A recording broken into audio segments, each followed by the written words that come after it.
ਤੌਰ ਤੇ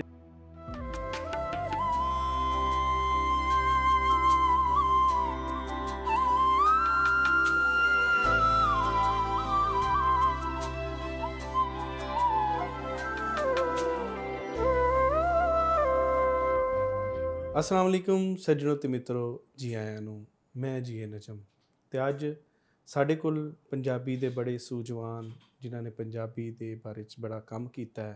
1947 वंड दी गल करिए ते ऐसे दिलखराश वाक़या साडे सामने आए ने।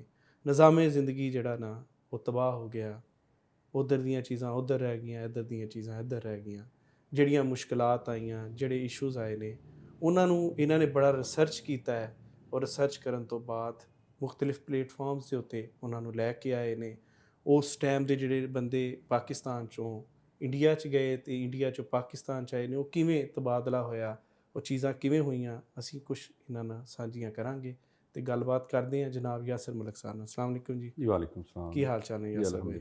ਬਹੁਤ ਸ਼ੁਕਰੀਆ ਜੀ, ਤੁਸੀਂ ਸਾਨੂੰ ਆਪਣੇ ਪ੍ਰੋਗਰਾਮ 'ਚ ਸੱਦਾ ਪਾਇਆ ਤੇ ਅਸੀਂ ਆਪਣੇ ਨਾਜ਼ਰੀਨ ਨੂੰ ਉਹ ਗੱਲ ਜਿਹੜੀ ਸਾਡੇ ਵੱਡਿਆਂ ਦੀ, ਜਿਹੜੇ ਪੰਜਾਬ ਦਾ ਇੱਕ ਵਿਰਸਾ, ਪੰਜਾਬ ਦਾ ਕਲਚਰ, ਪਾਰਟੀਸ਼ਨ ਜਿਹੜੀ ਹੋਈ, ਆਮ ਤੌਰ 'ਤੇ ਪਾਰਟੀਸ਼ਨ ਦੀ ਗੱਲ ਕਰਦੇ ਨਾ, ਜਦੋਂ 47 ਦੀ ਗੱਲ ਕਰਦੇ ਆ ਤੇ ਲੋਕ ਕਹਿੰਦੇ ਕਿ ਜੀ ਇੱਕ ਵਾਕਿਆ ਹੋਇਆ ਤੇ ਉਹ ਖਤਮ ਹੋ ਗਿਆ। ਨਹੀਂ, ਇੰਝ ਨਹੀਂ ਹੋਇਆ।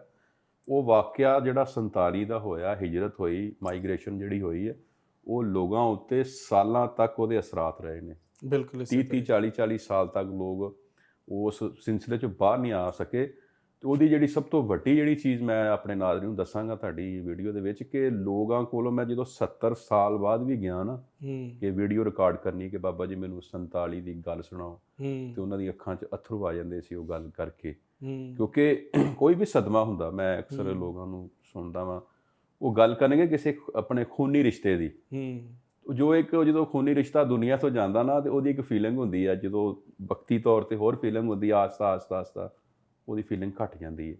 ਲੇਕਿਨ ਜਿਹੜੀ ਪਾਰਟੀਸ਼ਨ ਦਾ ਜਿਹੜਾ ਸਦਮਾ ਨਾ, ਉਹ ਮੈਂ ਦੇਖਿਆ ਕਿ ਨਿਸਫ ਸਦੀ, ਪੌਣੀ ਸਦੀ ਗੁਜ਼ਰਨ ਤੋਂ ਬਾਅਦ ਵੀ ਲੋਕਾਂ ਦੇ ਅੰਦਰ ਉੱਦਾਂ ਹੀ ਉਹਦਾ ਦਰਦ ਮੌਜੂਦ ਸੀ, ਉੱਦਾਂ ਹੀ ਉਹ ਸਾਰੀ। ਹੁਣ ਹਕੀਕੀ ਜਿਹੜੀ ਪਾਰਟੀਸ਼ਨ ਹੈ ਨਾ, ਮੈਂ ਉਹਦੇ ਉੱਤੇ ਗੱਲ ਕਰਦਾ ਚੱਲਾਂ ਕਿ ਸਾਨੂੰ ਬਜ਼ੁਰਗਾਂ ਨੇ ਖੁਦ ਰੋਕਿਆ ਕਿ ਯਾਰ ਅਸਲ ਕਹਾਣੀ ਲੋਕਾਂ ਤੱਕ ਨਾ ਜਾਵੇ।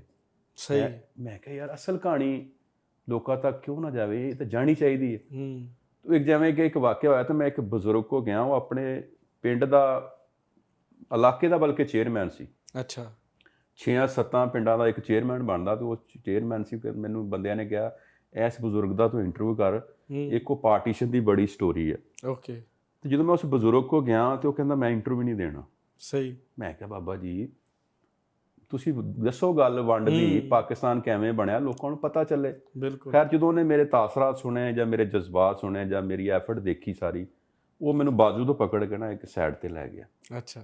ਜਦੋਂ ਸਾਈਡ 'ਤੇ ਲਿਜਾ ਕੇ ਨਾ, ਤੇ ਉਹ ਰੋ ਪਿਆ। ਉੱਥੇ ਬੰਦੇ ਬੈਠੇ ਸੀ ਮੰਜਿਆਂ ਦੇ ਕਾਫੀ ਸਾਰੇ, ਤੇ ਉਹ ਜ਼ਾਰੋ ਕਤਾਰ ਇੰਝ ਰੋਇਆ ਜਿਵੇਂ ਨਾ ਕੋਈ ਕਿਸੇ ਦਾ ਕੋਈ ਨਾਉਜ਼ੁਬਿਲਾ ਜਵਾਨ ਪੁੱਤਰ ਦੁਨੀਆ ਤੋਂ ਤੁਰ ਜਾਵੇ, ਜਿਹਦਾ ਬਹੁਤ ਵੱਡਾ ਸਦਮਾ ਹੋਵੇ, ਤੇ ਉਹਦੇ ਅਥਰੂ ਇੰਝ, ਉਹਦੀ ਦਾੜੀ ਗਿੱਲੀ ਹੋ ਗਈ। ਤੇ ਮੈਂ ਕਿਹਾ ਬਾਬਾ ਜੀ ਕਿਉਂ ਰੋ ਰਹੇ? ਕਹਿੰਦਾ ਪੁੱਤਰਾ ਹੁਣ ਤੈਨੂੰ ਇਹ ਦੱਸੀਏ ਕਿ ਸਾਡੀਆਂ ਮਾਵਾਂ ਨੂੰ ਸਾਡੇ ਸਾਹਮਣੇ ਹੱਥ ਤੋਂ ਫੜ ਕੇ ਖਿੱਚ ਕੇ ਲੈ ਗਏ, ਸਾਡੀਆਂ ਭੈਣਾਂ ਜਵਾਨ ਜਿਹੜੀਆਂ ਸਾਨੂੰ ਅੱਜ ਤੱਕ ਨਹੀਂ ਲੱਭੀਆਂ, ਉੱਥੋਂ ਉਹ ਜਿਹੜੇ ਮਾਰਨ ਕੁੱਟਣ ਵਾਲੇ ਲੋਕ ਸੀ, ਵੱਢਣ ਵਾਲੇ, ਉਹ ਚੁੱਕ ਕੇ ਲੈ ਗਏ। ਕੋਈ ਪਾਰਟੀਸ਼ਨ ਕੋਈ ਛੋਟਾ ਸਦਮਾ ਤਾਂ ਨਹੀਂ ਹੈ ਨਾ, ਪੂਰੇ ਖਾਨਦਾਨ ਜਿਹੜੇ ਲੋਕਾਂ ਦੇ ਤਬਾਹ ਹੋ ਗਏ। ਤੁਸੀਂ ਇੱਕ ਇਹਦੇ ਜ਼ੇਲੀ ਗੱਲਬਾਤ ਕਰੀਏ ਤੇ 78 ਸਾਲ ਹੋ ਗਏ ਨੇ। ਹਾਂਜੀ। ਠੀਕ ਹੈ, ਪਾਰਟੀਸ਼ਨ ਹੋਈ ਨੂੰ, ਤੇ ਹੁਣ ਇਸ ਟਾਈਮ ਕਿੰਨੇ ਕੁ ਐਸੇ ਲੋਕ ਨੇ ਜਿਹੜੇ ਮੌਜੂਦ ਨੇ, ਚੀਦਾ ਹੀ ਲੋਕ ਹੋਣਗੇ ਜਿਨ੍ਹਾਂ ਨੇ ਇਹ ਵੰਡ ਅੱਖਾਂ ਨਾਲ ਵੇਖੀ। ਮੇਰਾ ਖਿਆਲ ਕੋਈ ਬੱਚੇ ਬੁੱਚੇ ਜਿਹੜੇ ਉਸ ਦੌਰ ਦੇ ਹੋਣਗੇ, ਉਹੀ ਬਾਕੀ ਬੱਚੇ ਹੋਣਗੇ। ਹਾਂਜੀ, ਜਿਨ੍ਹਾਂ ਦੀ ਉਮਰ 14 ਸਾਲ ਸੀ, 15 ਸਾਲ ਸੀ, ਉਹ ਇਹੋ ਜਿਹੇ ਲੋਕ ਹੈ ਨੇ। ਤੇ ਜਿਹੜੇ ਤਕਰੀਬਨ 100 ਦੇ ਕਰੀਬ ਪਹੁੰਚ ਗਏ, ਉਹ ਗੱਲ ਨਹੀਂ ਕਰ ਸਕਦੇ, ਕਿਉਂਕਿ ਉਹਨਾਂ ਦਾ ਬੁਢਾਪੇ ਦੀ ਵਜ੍ਹਾ ਨਾਲ ਹਾਫਸਾ ਵੀਕ ਹੋ ਜਾਂਦਾ। ਬਿਲਕੁਲ। ਤੇ ਬਹੁਤ ਸਾਰੇ ਬਜ਼ੁਰਗ ਐਸੇ ਵੀ ਮਿਲਦੇ ਆ, ਉਹ ਪਾਰਟੀਸ਼ਨ ਤੇ ਗੱਲ ਹੀ ਨਹੀਂ ਕਰ ਸਕਦੇ। ਹੁਣ ਤਾਂ ਮੇਰੇ ਖਿਆਲ ਅਗਲੀ ਨਸਲ ਹੀ ਗੱਲਬਾਤ ਕਰ ਰਹੀ, ਜਿਹੜੀ ਉਹਨਾਂ ਨੇ ਵੱਡਿਆਂ ਕੋਲੋਂ ਸੁਣੀਆਂ ਨੇ ਚੀਜ਼ਾਂ, ਤੇ ਉਹੀ ਸਾਡੇ ਨਾਲ ਸ਼ੇਅਰ ਕਰ ਰਹੇ ਨੇ। ਇਹ ਇੱਕ ਬਹਾਨਾ ਬਣ ਗਿਆ ਜੀ, ਬਸ ਉਹ ਚਲੋ ਅੱਲਾ ਨੇ ਸਾਡੇ ਕੋਲ ਕੰਮ ਲੈਣਾ ਸੀ। ਇਹ ਲਹਿੰਦੇ ਚੜ੍ਹਦੇ ਪੰਜਾਬ ਦੇ ਵਿੱਚ ਅਸੀਂ ਚਲੋ ਨਿਕਲੇ, ਤੇ ਨਿਕਲੇ ਵੀ ਇੰਝ ਜਦੋਂ। ਲੇਕਿਨ ਮੈਂ ਇੱਕ ਚੀਜ਼ 'ਤੇ ਬੜਾ ਹੈਰਾਨ ਹਾਂ ਕਿ ਜਦੋਂ ਮੈਂ ਪਾਰਟੀਸ਼ਨ ਸ਼ੁਰੂ ਕੀਤੀ ਰਿਕਾਰਡ ਕਰਨੀ, ਨਾ ਤਾਂ ਮੈਨੂੰ ਐਡੀਟਿੰਗ ਦਾ ਪਤਾ ਸੀ। ਸਹੀ ਹੈ। ਤੇ ਨਾ ਮੇਰੇ ਕੋਲ ਕੋਈ ਉਹਦਾ ਕੋਈ ਸੀਗਾ ਸੈਟਅਪ ਕੇ ਕੈਮਰਾ ਜਾਂ ਕੋਈ ਨਹੀਂ। ਜਿਹੜਾ ਮੈਂ ਪਹਿਲਾ ਮੋਬਾਈਲ ਖਰੀਦਿਆ ਹੈ ਨਾ ਪਾਰਟੀਸ਼ਨ ਰਿਕਾਰਡ ਕਰਨ ਵਾਸਤੇ, ਹੂੰ, ਉਹ ਵੀ ਮੈਂ ਕਿਸ਼ਤਾਂ ਤੇ ਲਿਆ ਸੀ। ਅੱਛਾ, ਹਾਂਜੀ, ਤੇ ਉਹ ਯਾਨੀ ਦੇਖੋ ਇੰਨਾ ਜਜ਼ਬਾ ਹੈ ਇੰਨਾ ਸੀ। ਜਜ਼ਬਾ। ਮੈਂ ਇਸ ਇੱਕ ਚੀਜ਼ ਹੋਰ ਆਪਣੇ ਨਾਜ਼ਰੀਨ ਨੂੰ ਦੱਸਦਾ ਚੱਲਾਂ ਤੁਹਾਡੀ ਵੀਡੀਓ ਦੇ ਵਿੱਚ, ਕਿ ਜਦੋਂ ਤੁਸੀਂ ਕੁਝ ਕਰਨਾ ਚਾਹੋ ਨਾ, ਹੂੰ, ਤੁਹਾਡਾ ਇਰਾਦਾ ਹੈ ਕਿ ਮੈਂ ਕੁਝ ਕਰ ਗੁਜ਼ਰਾਂ ਜਾਂ ਮੈਂ ਅੱਗੇ ਕਰਨਾ, ਜਾਂ ਕੁਝ ਆਪਣੀ ਨਸਲ ਨੂੰ ਜਾਂ ਪਾਕਿਸਤਾਨ ਵਾਸਤੇ ਜਾਂ ਪੰਜਾਬ ਵਾਸਤੇ ਜਾਂ ਪੰਜਾਬੀ ਕਲਚਰ ਵਾਸਤੇ ਕੁਝ ਕਰਨਾ ਵਾ, ਕਿਸੇ ਸ਼ੋਬੇ 'ਚ ਹੀ ਬੰਦੇ ਦਾ ਸ਼ੌਕ ਹੋਵੇ, ਉਹਦੇ ਵਿੱਚ ਜ਼ਰੂਰੀ ਨਹੀਂ ਕਿ ਤੁਸੀਂ ਬਹੁਤ ਸਾਰੇ ਤੁਹਾਡੇ ਕੋਲ ਚੀਜ਼ਾਂ ਹੋਣ, ਬਹੁਤ ਸਾਰਾ ਸਰਮਾਇਆ ਹੋਵੇ ਜਾਂ ਪਿੱਛੋਂ ਘਰਦਿਆਂ ਦੀ ਸਪੋਰਟ ਹੋਵੇ, ਤੁਸੀਂ ਇਕੱਲੇ ਵੀ ਕਰ ਸਕਦੇ ਹੋ। ਮੈਂ ਦੱਸਾਂਗਾ, ਮੈਂ ਜਦੋਂ ਮੋਬਾਈਲ ਨਹੀਂ ਸੀ, ਮੈਂ ਕਿਸ਼ਤਾਂ ਦੇ ਮੋਬਾਈਲ ਲੈ ਕੇ ਪਾਰਟੀਸ਼ਨ ਸਟੋਰੀਆਂ ਰਿਕਾਰਡ ਕਰਨੀਆਂ ਸ਼ੁਰੂ ਕੀਤੀਆਂ। ਤਾਂ ਜਦੋਂ ਪਹਿਲੀ ਐਡੀਟਿੰਗ, ਮੈਨੂੰ ਐਡੀਟਿੰਗ ਨਹੀਂ ਸੀ ਕਰਨੀ ਆਉਂਦੀ, ਹੂੰ, ਤੇ ਇੱਕ ਬੰਦਾ ਸੀ, ਉਹਨੂੰ ਮੈਨੂੰ ਕਿਸੇ ਨੇ ਦੱਸਿਆ ਉਹ ਬੰਦਾ ਫਲਾਂ ਐਡੀਟਿੰਗ ਕਰ ਲੈਂਦਾ, ਓਕੇ, ਤੇ ਉਹਦੇ ਪਿੱਛੇ ਮੈਂ ਪੂਰਾ ਹਫ਼ਤਾ ਫਿਰਦਾ ਰਿਹਾ ਕਿ ਯਾਰ ਮੈਨੂੰ ਵੀਡੀਓ ਐਡਿਟ ਕਰਨੀ ਦੱਸ ਤੇ ਕਿਵੇਂ ਕਰਨਾ। ਉਹਨੇ ਪਹਿਲੀ ਐਡੀਟਿੰਗ ਮੈਨੂੰ ਕਰਕੇ ਦਿਖਾਈ ਕਿ ਇੰਝ ਕਰੀਦੀ ਇੰਝ ਕਰੀਦੀ। ਉਹ ਫਿਰ ਮੇਰੀ ਸਟਰਗਲ ਸੀ, ਦੌੜ ਭੱਜ ਸੀ। ਮੈਂ ਅਲਹਮਦੁਲਿਲਾ 500 ਤੋਂ ਜ਼ਿਆਦਾ ਪਾਰਟੀਸ਼ਨ ਸਟੋਰੀਆਂ ਮੈਂ ਕਿਆ ਰਿਕਾਰਡ ਬਾਤ ਹੈ, ਕੀਤੀਆਂ। ਵਾਹ ਵਾਹ ਵਾਹ, ਉਹਦੇ ਬਹੁਤ ਵਿੱਚ ਦੋ ਬਜ਼ੁਰਗਾਂ ਨੂੰ ਮੈਂ ਮੈਡਲ ਲੈ ਕੇ ਦਿੱਤੇ, ਜਿਹੜਾ ਆਰਫ ਅਲਵੀ ਸਾਹਿਬ ਸਾਬਕਾ ਸਦਰ ਨੇ, ਹੂੰ, ਦੋਵਾਂ ਬਜ਼ੁਰਗਾਂ ਨੂੰ ਸਦਰ ਪਾਕਿਸਤਾਨ ਕੋ ਮੈਡਲ ਲੈ ਕੇ ਦਿੱਤਾ। ਤੇ ਬਹੁਤ ਸਾਰੇ ਜਿਹੜੇ ਵਿਛੜੇ ਸੀ ਉਹਨਾਂ ਨੂੰ ਮਿਲਾਇਆ। ਫਿਰ ਇੱਕ ਫਿਲਮ ਬਣੀ ਸੀ ਸਰਦਾਰ ਮੁਹੰਮਦ, ਮੂਵੀ ਬਣੀ ਪੰਜਾਬੀ, ਚੜ੍ਹਦੇ ਪੰਜਾਬ 'ਚ। ਉਹਦਾ ਮੈਂ ਰੀਅਲ ਜਿਹੜਾ ਮਰਕਜ਼ੀ ਕਿਰਦਾਰ ਸੀ ਉਹਦੇ ਤੱਕ ਮੈਂ ਪਹੁੰਚਿਆ। ਸਹੀ, ਉਹ ਫਿਲਮ ਦੇ ਪਿੱਛੇ ਜਿਹੜੀ ਕਹਾਣੀ ਸੀ ਉਹ ਮੈਂ ਲੋਕਾਂ ਨੂੰ ਦੱਸਿਆ ਕਿ ਫਿਲਮ ਤੁਸੀਂ ਤਾਂ ਫਿਲਮ 'ਚ ਵੇਖ ਲਿਆ ਜੋ ਹੈ ਸੀ, ਹੂੰ, ਉਹਦੇ ਪਿੱਛੇ ਕੀ ਸੀ ਉਹ ਮੈਂ ਸਾਰਾ ਦੱਸਿਆ। ਵੀ ਜਿਹੜਾ ਸੁਰਜੀਤ ਸਿੰਘ ਸੀਗਾ, ਮੁਹੰਮਦ ਸਦੀਕ, ਉਹਦੇ ਦੋ ਪੁੱਤਰ ਮੈਂ ਲੱਭੇ, ਉਹਦੀ ਫਿਰ ਕਬਰ ਲੱਭੀ। ਫਿਰ ਉਸ ਤੋਂ ਬਾਅਦ ਤੁਸੀਂ ਗੱਲ ਕਰਦੇ ਜੋ ਆਪਣਾ ਧਰਮਿੰਦਰ ਸਾਹਿਬ ਫਿਲਮ ਐਕਟਰ, ਪਿਛਲੇ ਦਿਨਾਂ ਕਿਉਂਕਿ ਅਸੀਂ ਇੱਧਰ ਹੀ ਆਣਾ। ਅੱਜ ਸਾਡਾ ਜਿਹੜਾ ਮੌਜ਼ੂ ਹੈ ਨਾ, ਉਹ ਮੌਜ਼ੂ ਇਹ ਹੈ ਕਿ 1947 ਚ ਜਿਹੜੀਆਂ ਮਸ਼ਹੂਰ ਸ਼ਖਸੀਅਤ ਜਿਹੜੀਆਂ ਸਨ, ਸ਼ੋਬਿਜ਼ ਨਾਲ ਵਾਬਸਤਾ ਸਨ, ਉਹ ਤੁਸੀਂ ਸਾਨੂੰ ਦੱਸੋ ਕਿ ਕਿਹੜੀਆਂ ਐਸੀਆਂ ਸ਼ੋਬਿਜ਼ ਦੀਆਂ ਜਿਹੜੀਆਂ ਸ਼ਖਸੀਅਤ ਸਨ ਜਿਹੜੀਆਂ ਪਾਕਿਸਤਾਨ ਚੋਂ ਇੰਡੀਆ 'ਚ ਰਹਿ ਗਈਆਂ ਜਾਂ ਇੰਡੀਆ ਤੋਂ ਪਾਕਿਸਤਾਨ ਆ ਗਈਆਂ, ਮਤਲਬ ਜਿਨ੍ਹਾਂ ਦਾ ਦੋਵਾਂ ਏਰੀਆ ਦੇ ਨਾਲ ਤਾਲੁਕ ਹੋਵੇ। ਥੋੜਾ ਸਾਨੂੰ ਕੋਈ ਹਾਂ, ਦੱਸੋ। ਪਾਰਟੀਸ਼ਨ ਦਾ ਜਿਵੇਂ ਕਿ ਇੱਕ ਆਮ ਲੋਕਾਂ ਤੇ ਅਸਰ ਹੋਇਆ, ਐਵੇਂ ਬੜੇ ਬੜੇ ਜਿਹੜੇ ਉਸ ਵੇਲੇ ਦੇ ਸ਼ਾਇਰ ਸੀ ਹੂੰ, ਤੇ ਜਾਂ ਜੋ ਗਾਇਕ ਸੀ ਉਹਨਾਂ ਤੇ ਵੀ ਇਹ ਅਸਰ ਹੋਇਆ। ਹੂੰ, ਫਿਰ ਉਸ ਵੇਲੇ ਜਿਹੜੇ ਉਹ ਤੋਂ ਬਾਅਦ 'ਚੋਂ ਦੇਖੋ ਨਾ, ਉਹ ਬਚਪਨ ਹੋਊਗਾ ਉਸ ਵੇਲੇ ਉਹਨਾਂ ਦਾ, ਜਾਂ ਉਹ ਮੈਂ ਪਿੰਡਾਂ ਦਾ ਹੀ ਜ਼ਿਕਰ ਕਰਦਾ ਚੱਲਾਂਗੇ, ਜਿਵੇਂ ਆਪਣੇ ਤਾਰਕ ਅਜ਼ੀਜ਼ ਸਾਹਿਬ ਸੀਗੇ, ਸਹੀ, ਜਿਹੜਾ ਨਿਲਾਮਗਰ ਸ਼ੋਅ ਸੀ। ਨਿਲਾਮਗਰ, ਹਾਂਜੀ, ਫਿਰ ਤਾਰਕ ਦੀ ਸ਼ੋਅ ਹੋ ਗਿਆ ਉਹਨਾਂ ਦਾ, ਹਾਂਜੀ, ਤੇ ਬਜ਼ਮੇ ਤਾਰਕ ਵੀ ਸ਼ਾਇਦ ਨਾਮ ਰਿਹਾ। ਬਿਲਕੁਲ, ਹਾਂਜੀ, ਤਾਰਕ ਦੀ ਐਸਾ ਸ਼ੋਅ ਆ ਕਿ ਉਹਨਾਂ ਸਾਲਾਂ ਤੱਕ ਟੀਵੀ ਤੇ ਰਾਜ ਕੀਤਾ। ਹੂੰ, ਠੀਕ ਹੈ ਨਾ, ਕਿ ਇੱਕ ਸ਼ੋਅ ਲੋਕ ਐਸੀ ਉਹਨਾਂ ਨੇ ਕੰਪੇਅਰਿੰਗ ਕੀਤੀ ਕਿ ਲੋਕ ਉਹ ਥੱਕੇ ਨਹੀਂ ਵੇਖ ਕੇ। ਹੂੰ, ਹੁੰਦੇ ਨਹੀਂ ਕੋਈ ਚੀਜ਼ ਵੇਖ ਕੇ ਕੋਈ ਕਹਿੰਦੇ ਯਾਰ ਬਸ ਹੁਣ ਬਹੁਤ ਵੇਖ ਲਿਆ, ਹੂੰ, ਲੇਕਿਨ ਐਸੇ ਲਫ਼ਜ਼, ਐਸੀਆਂ ਗੱਲਾਂ, ਐਸਾ ਪ੍ਰੋਗਰਾਮ ਆਵਾਮ ਨੂੰ ਦਿੱਤਾ ਕਿ ਉਹ ਸਾਲਾਂ ਤੱਕ ਚੱਲਿਆ। ਹੂੰ, ਉਹ ਤਾਰਕ ਅਜ਼ੀਜ਼ ਸਾਹਿਬ ਜਿਹੜੇ ਸੀ ਨਾ, ਉਹਨਾਂ ਦਾ ਪਿੰਡ ਸੀ ਪਿਛਲਾ ਕੋਟਲੀ ਅਰਾਈਆਂ, ਓਕੇ, ਜਲੰਧਰ ਵਿੱਚ। ਸਹੀ, ਤੇ ਤਾਰਕ ਅਜ਼ੀਜ਼ ਸਾਹਿਬ ਵੀ ਉਸ ਵੇਲੇ ਤਕਰੀਬਨ ਬੱਚੇ ਸੀ, ਕੋਈ 7-8 ਸਾਲ ਉਹਨਾਂ ਦੀ ਉਮਰ ਹੋਏਗੀ ਜਾਂ ਥੋੜਾ ਕਿੰਨਾ ਜ਼ਿਆਦਾ ਹੋਏਗੀ। ਉਹ ਫਿਰ ਦੱਸਦੇ ਪਾਰਟੀਸ਼ਨ ਦੀ ਕਹਾਣੀ ਕਿ ਜਦੋਂ ਅਸੀਂ ਆਪਣੇ ਪਿੰਡੋਂ ਨਿਕਲੇ, ਅਸੀਂ ਟਰੱਕਾਂ ਦੇ ਵਿੱਚ ਬੈਠੇ ਸੀ ਹੂੰ, ਤੇ ਸਾਡੀਆਂ ਮਾਵਾਂ ਜਿਹੜੀਆਂ ਸਾਨੂੰ ਕਹਿੰਦੀਆਂ ਸੀ, ਪੁੱਤ ਲੁਕ ਜਾਓ, ਥੱਲੇ ਹੋ ਜਾਓ, ਲੁਕ ਜਾਓ, ਉਹ ਤੁਹਾਨੂੰ ਮਾਰ ਨਾ ਦੇਵੇ। ਉਹ ਕਹਿੰਦੇ, ਉਹ ਮੈਨੂੰ ਜਿਹੜਾ ਮੰਜ਼ਰ ਆ, ਉਹ ਜਿਹੜਾ ਟਰੱਕਾਂ 'ਚ ਬਹਿਣਾ, ਘਰ ਛੱਡਣਾ, ਉਹ ਮੈਨੂੰ ਅੱਜ ਵੀ ਯਾਦ, ਹਾਲਾਂਕਿ ਉਹ ਬੱਚੇ ਸੀ। ਹੂੰ, ਫਿਰ ਪਾਰਟੀਸ਼ਨ ਦੀ ਗੱਲ ਅਗਰ ਤੁਸੀਂ ਕਰਦੇ ਆ ਕਿ ਹੰਸਰਾਜ ਹੰਸ, ਹੂੰ, ਉਹ ਚੜ੍ਹਦੇ ਪੰਜਾਬ 'ਚ ਬਹੁਤ ਵਧੀਆ ਗਾਇਕ ਆ, ਹੂੰ, ਤੇ ਉਹਦਾ ਪਿੰਡ ਹੈਗਾ ਸ਼ਫੀਪੁਰ। ਓਕੇ, ਸ਼ਫੀਪੁਰ ਹੈਗਾ ਉਹ ਵੀ ਜਲੰਧਰ 'ਚ। ਹੂੰ, ਤੇ ਜਿਹੜਾ ਮੈਂ ਜਦੋਂ ਆਪਣਾ ਇੰਟਰਵਿਊ ਕੀਤਾ ਇੱਕ ਬਜ਼ੁਰਗ ਦਾ, ਉਹ ਸ਼ਫੀਪੁਰ 'ਚ ਆਏ ਸੀ। ਸਹੀ, ਜਦੋਂ ਸਾਡੀ ਵੀਡੀਓ ਅਪਲੋਡ ਹੋਈ, ਉਹ ਬਾਬਾ ਜੀ ਨੇ ਜ਼ਿਕਰ ਕੀਤਾ ਕਿ ਮੈਂ ਸ਼ਫੀਪੁਰ ਦਾ ਰਹਿਣ ਵਾਲਾ ਸੀ, ਜਲੰਧਰ 'ਚ ਪਿੰਡ ਸੀ, ਉੱਥੇ ਇੱਕ ਮਸਜਿਦ ਹੁੰਦੀ ਸੀ, ਫਲਾਂ ਘਰ ਹੁੰਦਾ ਸੀ। ਉਹ ਫਿਰ ਹੰਸਰਾਜ ਹੰਸ ਦੇ ਭਰਾ ਜਿਹੜੇ ਸੀ ਨਾ, ਉਹਨਾਂ ਨੇ ਫਿਰ ਰਾਬਤਾ ਕੀਤਾ ਬਜ਼ੁਰਗਾਂ ਨਾਲ, ਅੱਛਾ, ਤੇ ਬਕਾਇਦਾ ਉਹਦੀ ਬਾਬਾ ਜੀ ਦਾ ਹੰਸਰਾਜ ਹੰਸ ਨਾਲ ਰਾਬਤਾ ਵੀ ਹੋਇਆ। ਜ਼ਬਰਦਸਤ, ਹਾਂਜੀ, ਉਹ ਫਿਰ ਬੇਸਿਕ ਜਿਹੜਾ ਮੈਨੂੰ ਜਦੋਂ ਤਿਆਰ ਹੋਇਆ ਨਾ ਮੈਂ ਇਸ ਵੀਡੀਓ ਦੇ ਪਿੱਛੇ, ਇਹ ਪਹਿਲੇ ਬਾਬਾ ਜੀ ਸੀ ਹੂੰ, ਕਿ ਮੈਂ ਕਿਹਾ ਯਾਰ ਇਹ ਬਜ਼ੁਰਗ ਜਿਨ੍ਹਾਂ ਨੂੰ ਇੱਕ ਐਡੇ ਵੱਡੇ ਲੈਵਲ ਦੇ ਫਨਕਾਰ ਨਾਲ, ਗੁਲੂਕਾਰ ਨਾਲ ਰਾਬਤਾ ਹੋ ਗਿਆ ਵਾ, ਹੂੰ, ਇੱਕ ਛੋਟੀ ਜਿਹੀ ਵੀਡੀਓ ਨਾਲ, ਬਿਲਕੁਲ, ਤੇ ਇਹ ਕਰਨਾ ਚਾਹੀਦਾ ਕੰਮ। ਹੂੰ, ਉਹ ਫਿਰ ਉਹ ਬਾਬਾ ਜੀ ਨਾਲ ਰਾਬਤਾ ਹੋਇਆ, ਬਾਬਾ ਜੀ ਨੇ ਪਾਸਪੋਰਟ ਵੀ ਬਣਾਇਆ, ਉਹਨਾਂ ਨੇ ਕਿਹਾ ਜੀ ਤੁਹਾਨੂੰ ਬੁਲਾਵਾਂਗੇ। ਬਾਬਾ ਜੀ ਖੈਰ ਕੋਸ਼ਿਸ਼ ਕੀਤੀ ਵੀਜ਼ੇ ਦੀ, ਉਹ ਲੇਕਿਨ ਉਹ ਬਾਬਾ ਜੀ ਜਾ ਨਹੀਂ ਸਕੇ ਆਪਣੇ ਪਿੰਡ ਹੰਸਰਾਜ ਹੰਸ ਦੇ। ਸਹੀ। ਤੇ ਇੰਝ ਆਪਣਾ ਸ਼ਾਮ ਅੱਛਾ, ਪਰਵੇਜ਼ ਮੁਸ਼ਰਫ ਸਾਹਿਬ ਵੀ ਤਾਂ ਉੱਥੋਂ ਨਾਲ ਸੀ ਵਾਬਸਤਾ ਨਾ? ਹਾਂਜੀ ਹਾਂਜੀ ਉਹ ਗਏ ਵੀ ਸਨ ਜਦੋਂ, ਮਤਲਬ ਉਹ ਸਨ ਇੱਥੇ ਇਕਤਦਾਰ 'ਚ ਸਨ, ਤੇ ਉਹਨਾਂ ਨੇ ਇੰਡੀਆ ਚੱਕਰ ਲਾਇਆ ਸੀ, ਆਪਣੀ ਜਨਮ ਭੂਮੀ ਦੇਖੀ ਹਾਂਜੀ ਸੀ। ਹਾਂਜੀ ਇਹ ਆਪਣਾ ਵਸੀਮ ਅਕਰਮ ਜਿਹੜੇ ਕ੍ਰਿਕਟਰ ਨੇ, ਹੂੰ, ਇਹ ਵੀ ਇਹਨਾਂ ਦੀ ਜਨਮ ਭੂਮੀ ਹੋਈ ਅੰਮ੍ਰਿਤਸਰ ਦੇ ਵਿੱਚ, ਪਿੰਡ ਸੀ ਇਹਨਾਂ ਦਾ ਅੰਮ੍ਰਿਤਸਰ ਦੇ।